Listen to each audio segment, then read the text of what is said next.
నమస్తే అండి, ఎలా ఉన్నారు అందరూ? బాగున్నారా? నేనైతే బాగున్నానండి.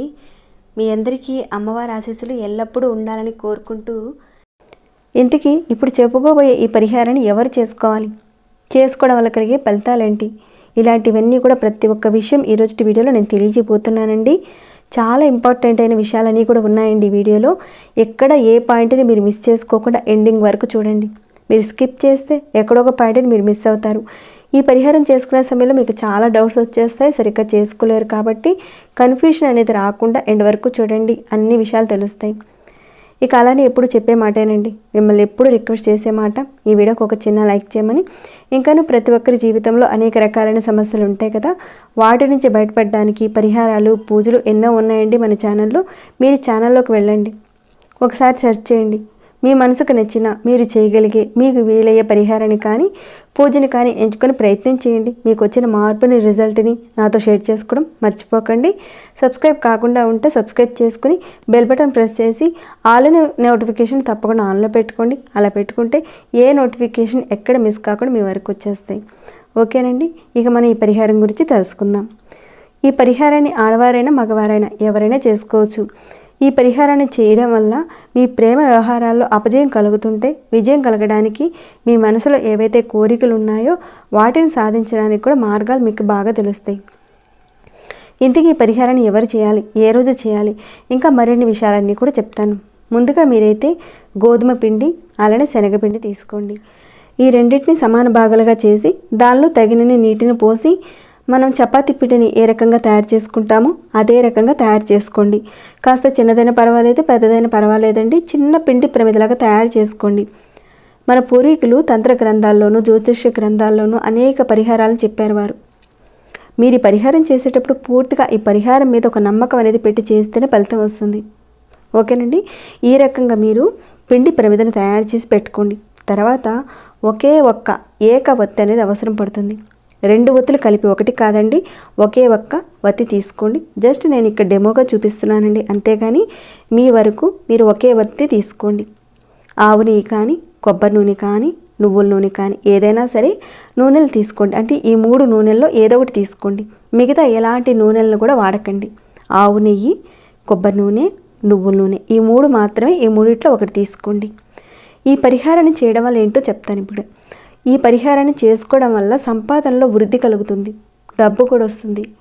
వీటన్నిటిని మనం పరిపూర్ణంగా నమ్మి విశ్వసించి చేసినప్పుడే ఫలితం వస్తుంది. ఈ పరిహారం విషయంలో ఆహార నియమాలు అంటూ ఏమీ లేవు, ప్రతి ఒక్కరు కూడా చేసుకోవాల్సిన మంచి పరిహారం. కొంతమంది అడుగుతున్నారు కదా, మేము నెలసరిలో ఉన్నామండి, లేదా మేము ఇది తినొచ్చా, అది తినొచ్చా ఈ పరిహారం చేసేటప్పుడు అని అడుగుతున్నారు కదా. నేను వీడియోలో చాలా వరకు క్లియర్గా చెప్తానండి. మీరు ఒకసారి వీడియోని పూర్తిగా చూడండి, చూస్తే అర్థమవుతుంది. ఉంటే కనుక తప్పకుండా నేను చెప్తాను, ఎలా చెప్తానో అలానే చేసుకోండి, మంచి ఫలితాలు వస్తాయి. అలానే జీవితంలో అనేక రకాలైన సమస్యలతో బాధపడుతున్నవారు, ఇంకా ప్రకృతిలో ఉన్న శక్తిని, యూనివర్సల్లో ఉన్న ఆ శక్తిని మనం పొందాలనుకుంటే కొన్ని తాంత్రిక పరిహారాల్లో ఆచరించి చేయవలసిన విధానాలు చాలా ఉన్నాయి. ఆ విధానంలోనే మనం వెళ్ళాలి. ఈ పరిహారాన్ని మనం ఎవరైనా చేసుకోవచ్చు. అంటే మీ మనసులో ఉన్న కోరికలు, ఎన్ని సమస్యలు ఉన్నా, ఎలాంటి సమస్యలతో మీరు ఇబ్బంది పడుతున్నా, అంటే ఇక్కడ నేను చెప్తానండి మీకు, వివాహ సమస్య కావచ్చు, ప్రేమ వ్యవహారం కావచ్చు, అవి ధర్మబద్ధంగా ఉండాలి.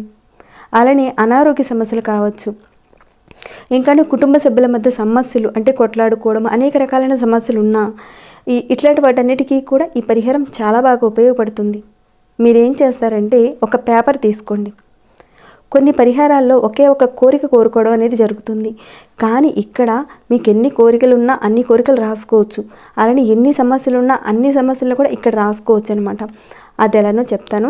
మీరు వైట్ కలర్ పేపర్ తీసుకోండి, దాని మీద మీకున్న సమస్యలన్నీ కూడా రాసుకోండి. ఇక్కడ చూపిస్తున్నాను కదా, 1 అని చెప్పి, అంటే ఇట్లా పెట్టేసి చక్కగా ఇంటూ గుర్తులాగా నేనైతే పెట్టాను. కోరిక అనేది రాయలేదు నేను. ఇది నేను మీకు డెమోగా చూపిస్తున్నాను, మీకు అర్థం కావాలని ఈ రకంగా చూపిస్తున్నాను. అదే నేను అనుకోండి, నేను చేసుకునే పరిహారం అనుకోండి, నేను కరెక్ట్గా రాసుకుంటాను. మనం ఒక పరిహారం చేసేటప్పుడు బయట వారికి తెలియకుండా చేయాలి. ఈ పరిహారం నేను చేస్తున్నానని 10 మందికి చెప్పి చేయకూడదు. మీకు రిజల్ట్ వచ్చిన తర్వాత చెప్పుకోవచ్చు మీరు, తప్పులేదు.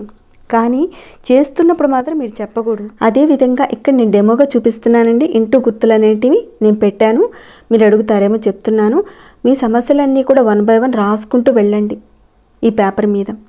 నేనైతే ఒక 6 సమస్యలు రాశానండి. మామూలుగా ఏదో మీకు తెలియాలని ఆ రకంగా రాశాను.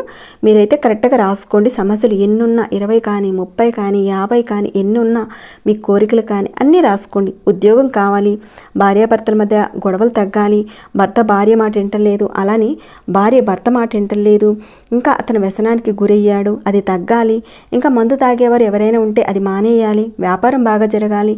ఇలాంటివి ప్రతి ఒక్కరి జీవితంలో అనేక రకాలైన సమస్యలు ఉంటాయి. మీ యొక్క సమస్యలు కానీ, కోరికలు కానీ, ధన రాబడి కానీ, అప్పుల సమస్యలు కానీ ఏవైనా సరే మీరు చక్కగా రాసుకోండి ఆ పేపర్ మీద. మీరు నమ్మకం పెట్టి మనసులో అనుకుంటే చక్కగా రాయండి. ఈ పరిహారాన్ని మీరు శుక్రవారం రోజున ఉదయం నుంచి సాయంత్రం లోపుగా ఏ సమయంలోనైనా సరే చేసుకోవచ్చు. ఈ పరిహారానికి నెలసరితో సంబంధం లేదు. నెలసరిలో మీరున్నా కానీ చేసుకోవచ్చు. ఈ పరిహారాన్ని ప్రతి శుక్రవారం చేసుకుంటే చాలా మంచిదండి. కాకపోతే మీరు కాస్త బిజీగా ఉన్నారు, చేయలేని పరిస్థితి ఉంటే నెలకు ఒక్కసారైనా సరే కంపల్సరీగా చేయండి. దీన్ని చేయడం వల్ల మీ జీవితంలో అద్భుతమైన ఫలితాలు మీరు చూస్తారు. తర్వాత ఇక్కడ పిండి ప్రమిదలో తీసుకున్న ఆవు నెయ్యి కానీ, నువ్వుల నూనె కానీ, కొబ్బరి నూనె కానీ వేసి మీ ఇంట్లో పూజా మందిరంలో కానీ, హాల్లో కానీ, కిచెన్లో కానీ ఎక్కడైనా సరే పరిహారాన్ని చేసుకోవచ్చు. ఒక చోట చక్కగా కూర్చొని, ప్రశాంతంగా ఉన్న చోట కూర్చొని ముందుగా దీపారాధన చేయండి. ఇప్పుడు మీ సమస్యలన్నీ రాశారు, కోరికలు రాశారు. ఆ పేపర్ని ఏం చేస్తారంటే మీ చేతిలో పట్టుకొని చక్కగా మడత పెట్టేయండి, బాగా మడిచేసేయండి. ఇక్కడ నేను చూపించాను కదండి, ఆ రకంగా మడిచేసి ఇక మీరేం చేస్తారంటే మీది ఏదైనా ఒక వ్యాపారం కానివ్వండి, ఏదైనా మీరు ఇచ్చిన డబ్బులు తిరిగి వచ్చే అవకాశాలు రావాలి, నా భర్త నా మాట వింటలేదు, మా ఇంట్లో గొడవలు తగ్గాలి, ప్రతి పనిలోనూ విజయం సాధించాలి, ఉద్యోగం రావాలి, నాకు అన్నీ అనుకూలంగా మారాలి, ప్రాకృతిక దేవత, పరాదేవత కోరుకున్నది అనుకూలంగా మారేలా చెయ్యి అని మీరు ఆ చేతిలో ఉన్న ఆ పేపర్ని మడిచేసేయండి. మడిచేసి ఆ దీపపు ప్రమిద నూనెలో వేసేయండి. మీరు ఆ పేపర్ని ఆ నూనెలో వేసిన ఒత్తులతో పాటు నెమ్మదిగా దానంతటికదే కాలిపోయేలా మీరు చూసుకోవాలి. అంటే ఆ దీపపు వెలుగు దగ్గర కాస్త పెట్టండి ఆ పేపర్ని. మీరు డైరెక్ట్గా కాల్చకండి, ఒత్తి దగ్గరగా పెట్టండి. ఆ నూనెనంతా కూడా పేపర్ లాక్కుంటుంది, పీల్చుకుంటుంది. తర్వాత నెమ్మదిగా పేపర్ కూడా కాలిపోతుంది. ఈ పరిహారాన్ని చూడగానే పరిహారంతో కోరికలు తీరుతాయా అనిపిస్తుంది మీకు. మన మనసులో ఉన్న ఒక శక్తి, ప్రకృతిలో ఉన్న శక్తిని మొత్తం జోడించి తీసుకుని ఒక కాన్సన్ట్రేషన్ అనేది పెట్టి ఆ పరిహారం మనం చేసేటప్పుడు మన ఆత్మ ద్వారా తీసుకొని మనం ఫలితాన్ని పొందుతాం. ఇక్కడ ప్రకృతిలో ఉన్న శక్తి, అటు మన ఆత్మలో శరీరంలో ఉన్న శక్తిని ప్రేరేపించి ఇవి రెండూ కలిస్తే ఇక ఆ పరిహారం అద్భుతమని చెప్పుకోవచ్చు మనం. ఇది ఒక పాజిటివ్ వేలో వెళ్ళడానికి చాలా చాలా బాగా పనిచేస్తుంది.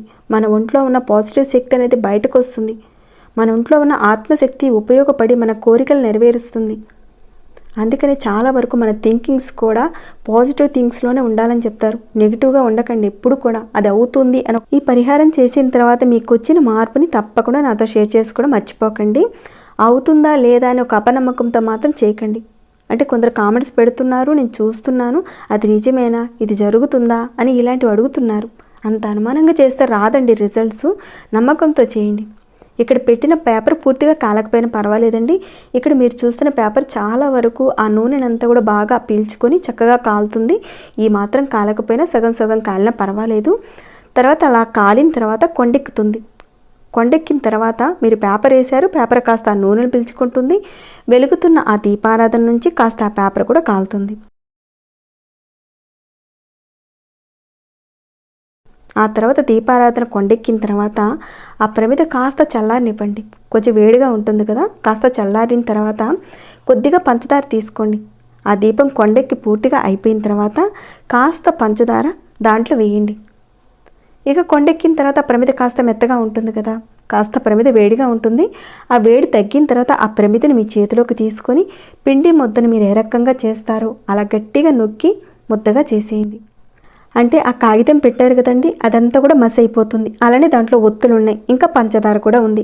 వాటన్నిటితో కలిపి లోపలగా వాటన్నిటిని నొక్కి లోపలగా పెట్టేసేసి ముద్దగా చేసేయండి. ఇక దానిని మీ ఇంటి బయట ఏదైనా చెట్టు ఉంటే కనుక చెట్టు మొదట్లో వేసేయండి. అపార్ట్మెంట్స్లో ఉండేవాళ్ళు మీ ఇంట్లో ఉన్న కొన్ని చెట్లు మొక్కలు ఉంటాయి కదండి, అంటే తులసి మొక్క కాకుండా ఏదైనా కుండీలో ఉన్న చెట్టు మొదల్లో అక్కడ పెట్టేసేయండి. నా మనస్ఫూర్తిగా నాకు పాజిటివ్ ఎనర్జీ వస్తుంది, నా మనసులో ఉన్న కోరికలు నెరవేరుతాయి అని పెట్టేసి అనుకొని మీరు ఇంట్లోకి వచ్చేసేయండి. ఒకవేళ చెట్టు మొదట్లో పెట్టే అవకాశం లేదనేవారు కొంతమంది ఉంటారు మీలో. పక్కన వాళ్ళు, ఎదురింటి వాళ్ళు, వీళ్ళు ఎవరైనా చూస్తారేమో, ఏమైనా నవ్వుకుంటారేమో, ఏదో అని అనుకుంటారేమో మీకు అనిపిస్తే మీరేం చేస్తారంటే ఆ చెట్టు మొదట్లో కాస్త మట్టి తీసేసి లోపల పెట్టేసేయండి. ఒకవేళ అలా కూడా అవ్వని పనండి అంటారా, మీకు కుదిరితేనే చేయండి ఈ పని. ఎందుకంటే ప్రతి పరిహారం అందరికీ కుదరచ్చు, కుదరకపోవచ్చు కదా. మీకున్న అవకాశాన్ని బట్టి ఈ పరిహారం చేయండి, కానీ మంచి పరిహారం ఇది. లేదంటే మన ఛానల్లో బోల్డని పరిహారాలు ఉన్నాయి, వాటిల్లోకి వెళ్ళి మీ సమస్యకు తగిన ఒక పరిహారాన్ని చేసుకోవచ్చు. ఈ పరిహారాన్ని చేయడం వల్ల అద్భుతమైన ఫలితాలను చూస్తారు. ఈ పరిహారాన్ని నెలసరి టైంలో కూడా చేసుకోవచ్చండి. మనలోని ఆత్మశక్తిని, ప్రకృతిలో ఉన్న శక్తిని ఫుల్ఫిల్ చేస్తుంది, నెరవేరుస్తుంది మన కోరికని. ప్రతి శుక్రవారం ఇది చేసుకోవచ్చు. శుక్రవారం వీలు కాకపోతే నెలలో ఒకసారి చేయండి.